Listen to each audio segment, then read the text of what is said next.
Okay, let's see. I'm here with Terry and Fred.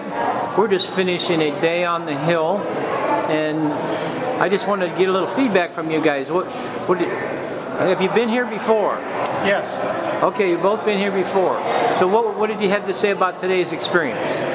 I think it was Fred? an excellent time, a wonderful time to be able to visit with our representatives and senator. It was a good time to be able to connect with some of the other landlords in the state and be able to discuss some things that are going on. We've got a good network and something that we need to work with. So you would recommend this as an activity that's worthy of pursuit for property owners? I believe it is an excellent opportunity. Not only do we get to connect with landlords, we get to talk with those people that are making laws that are affecting what happens. They affect our bottom line. And what's neat is we also get to develop friendships with our legislators. Awesome. Now, in your opinion, and Terry too, I'd like to get your guys' opinion on this. Is it enough just to vote? No, I think you have to be a participant. You have to be involved in the process. You have to know how it works. And it's like Fred said here, we need to know our representatives and our senators personally so that we have a relationship with them, so that they're aware of what's going on. There's a lot of municipalities that are making laws that are impacting our business. And we're finding out the results of these when they come to the top, and then we have to face these laws. What we're trying to do here currently is working on the Occupancy Bill, and it's one area that we really need to continue to support and bring this to fruition. We brought this before the State House before, and it's a process where we need to keep coming back until we get this our law passed. Now, one thing I guess I'd ask you guys both a little bit is that to me it's always kind of surprising how many different bills these legislators are working on at the same time. It's a dizzying array. And so I think we pay a valuable service to them by bringing our information, our talking points and issues. I see you shaking your head yes on that, Fred. There were several that the senator that was on the committee, he took some of the things that we had to say and made note of them to try to add it to what he is doing to try to get that bill through. Exactly. Yeah, so a lot of times they don't know our perspective on it.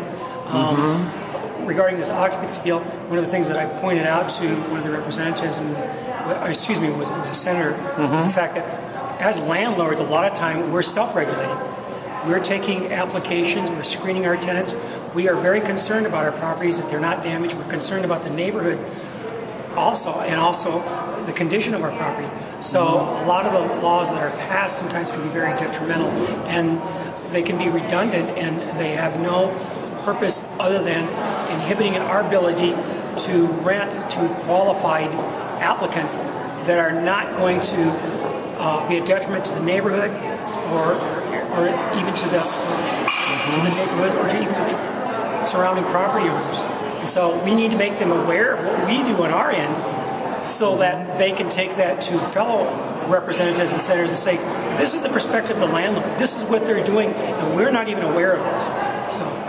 Yes, and isn't it interesting that, like on that bill, that we found that a few times that some of the legislators are actually living in a house and having, just there for 4 months. Right, exactly. And they have too many, and they're actually in violation of the law, and they don't even know it. Right, and I pointed that out in our meeting in room 304 today, and it kind of got some laughs. But the point is, that's an example of where the police or the neighborhood association say they're in violation of the law, and you're having representatives and senators that are living together, and they're not related, but at the same time they're in violation of the law. Now, that's a situation where the police or a city councilman or the neighbors can say they're in violation, they need to be evicted. And the problem is they're not a problem.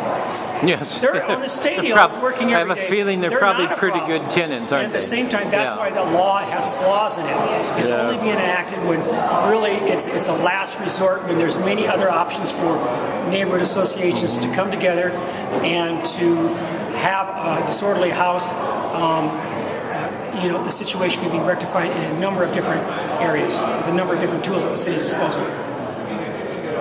thank you for the interview, and of course, thank you for coming up here and being on the Hill and taking a moment to share with me your perspective, Fred and Terry. Thank you. All right.